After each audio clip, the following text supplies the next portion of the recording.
ህይወትና ሮቤል ከዛሬ ቀን ጀምሮ አብረን እንኖራለን፣ ወደ አባትሽ ቤት አትግቢ በማለት እንግዲህ ህይወትም ደስ ብላት እሺ ብላ ተቀብላለች። ታድም እንግዲህ ሰውን እንደገደለ ለፍርዬ ነግሯታል። ፍርዬም እጅግ ደንግጣለች። በምን የተነሳ ነው ሰውን ልትገል የቻልከው?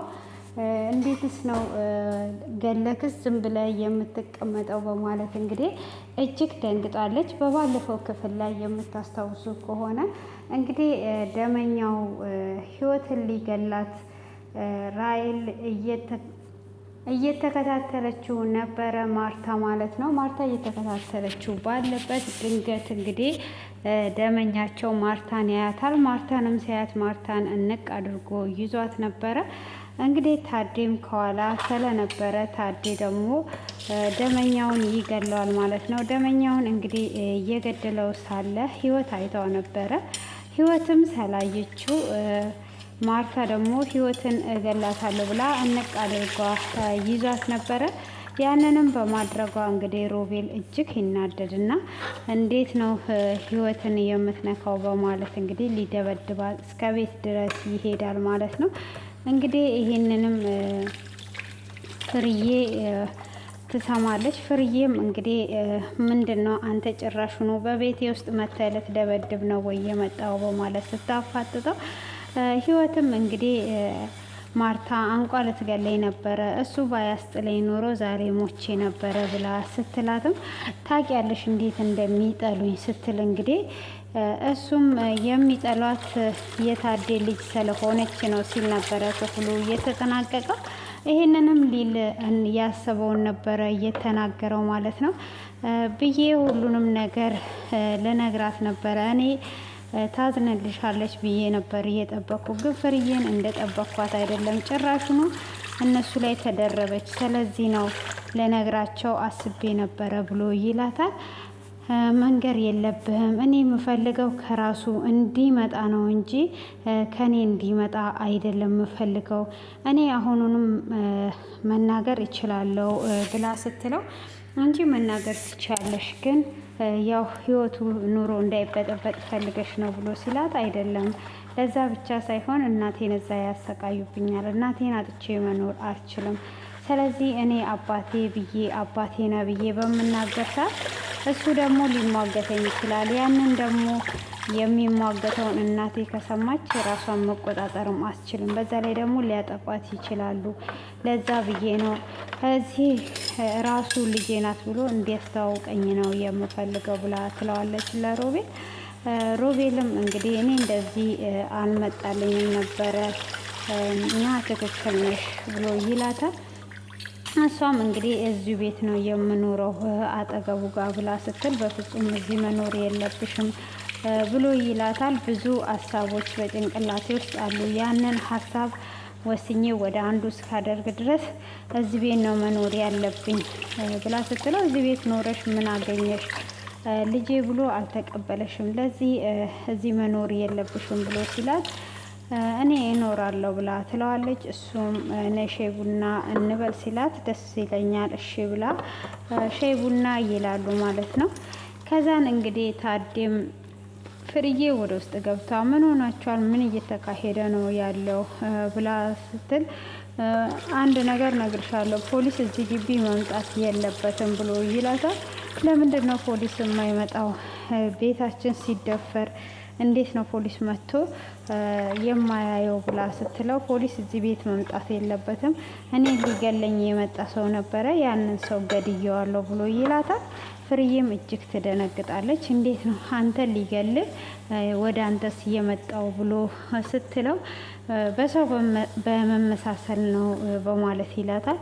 እና አንተ እንዴት ነው ሰው ገለህ ቁጭ ያልከው? እንዴት ነው ሰው እውነት ሰው ገለሃል ብላ ስትለው፣ አዎ ገድየዋለሁ፣ ስለዚህ አሁን እኛ እዚህ ግቢ ፖሊስ ማምጣት የለብንም ብሎ ይላታል። እና ቤተሰብህንስ ያውቃል ወይ ብላ ስትል፣ ቤተሰቦቼን አያውቅም በማለት፣ ቤተሰቦቼንማ ቢያውቅ ኖሮ በቤተሰቦቼ እያስፈራራኝ የፈለገውን ነገር ማድረግ ይችል ነበረ፣ ቤተሰቦቼን አያውቅም ብሎ ይላታል።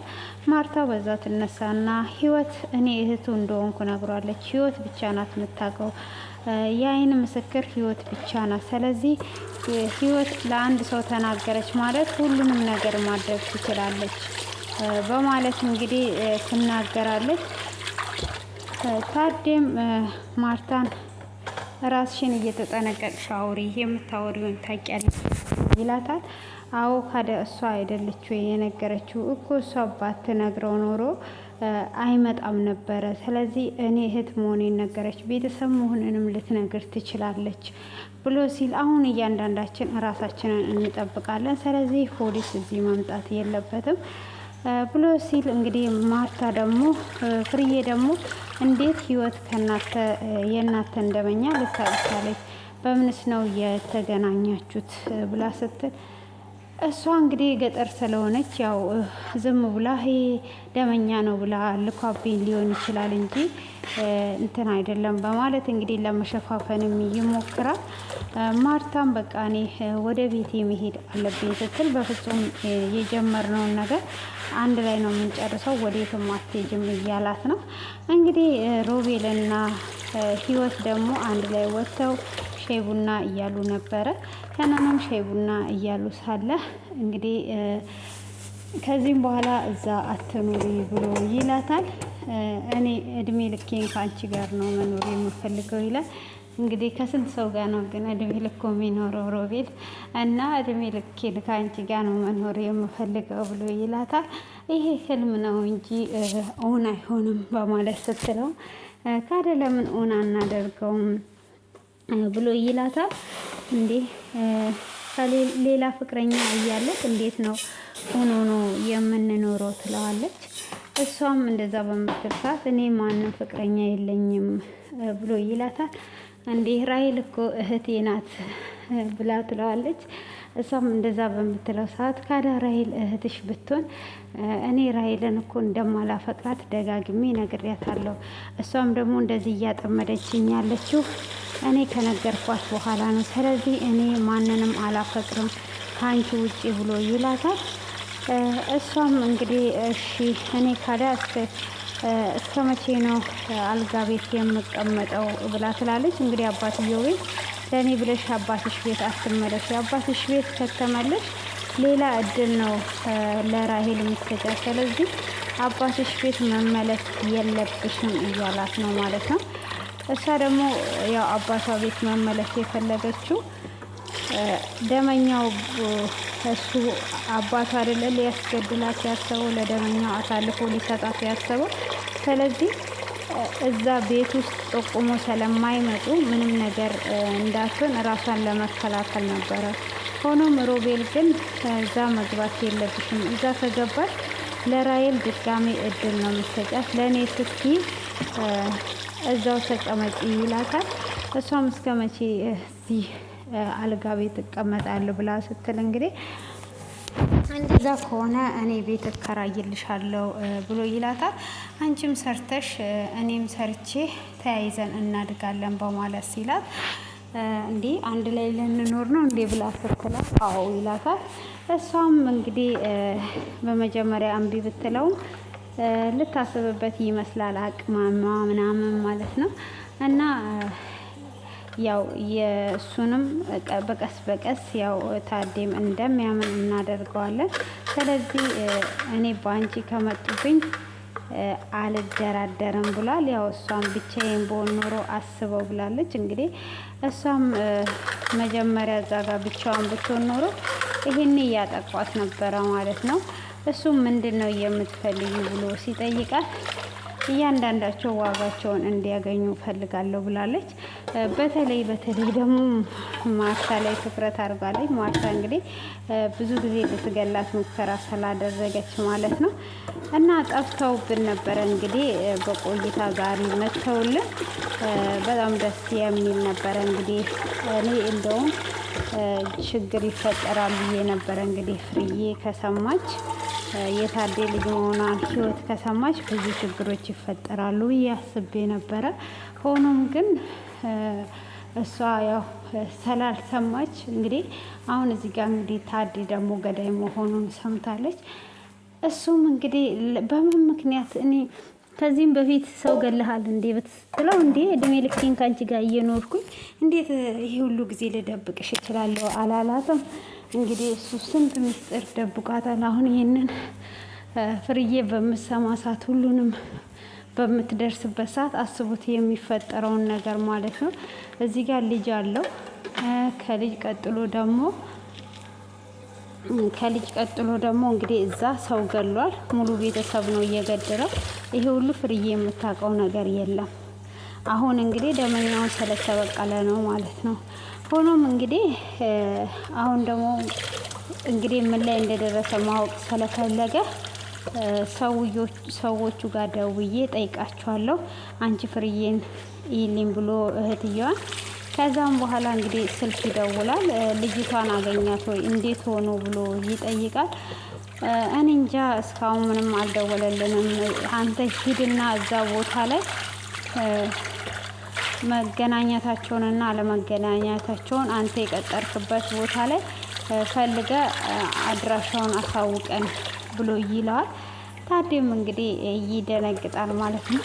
በዛውም ከደነገጠ በኋላ እንግዲህ ለመለኛው ለእህቱ ይነግራታል ማለት ነው። ለእህትየውም ሲነግራት እህትየው ካዲያ ምን ችግር አለ ብላ ትለዋለች። ምንም ችግር የለውም እኮ በማለት እንግዲህ ስትለው ምንድን ነው ፎቶ ላክልኝ ሄድና አለኝ እኮ ብሎ ሲላት፣ ካዲያ ፎቶ እኮ እኔ አንስቼዋለሁ እንዳገኛት ያንን ፎቶ ትልክለታለህ ብላ፣ እንዴ እንደዛ ከሆነማ በቃ አሁኑኑ እልክለታለሁ በማለት እንግዲህ ፎቶውን ሊልክለት ሲል ክፍሉ ተጠናቋል ማለት ነው።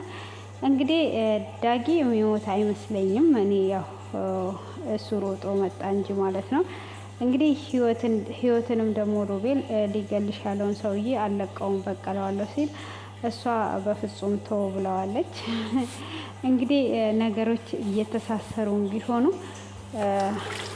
አሁን ላይ እንግዲህ በይፋ ገዳይ መሆኑን ፍርዬ አውቋለች ማለት ነው። እንግዲህ ፍርዬም አሁን ላይ ተባባሪ ትሆናለች ማለት ነው። ያው ለመሸፈን ተስማምታለች ማለት ነው። እንግዲህ ቀጣዩ ክፍል እጅግ በጉጉት ነው የምንጠብቀው እና ህይወትና ሮቤል እኛም ምኞታችን ነበረ አንድ ላይ እንዲኖሩ። ሆኖም እንግዲህ ሌላ ድንቅፋት ካልመጣ እንግዲህ ሊያሳስሩትም እያሉ ነው። እንግዲህ ባለፈው በትዕግስትን አንተን የገደልከው ብለው እንግዲህ በዛ የተነሳም ሮቤልን ሊያሳስሩት እያሉ ነበረ። እንግዲህ ያ ነገር እንደገና ተነስቶ እሱ እስር ቤት ካልገባ እስር ቤትስ ብትገባ ብላ ስትል ራሔልን ሳልገላት እስር ቤት አልገባም እያለ ነው እንግዲህ እሱ። ሆኖም እጅግ ነው የሚያጓጓው ቀጣዩ ክፍል ማለት ነው።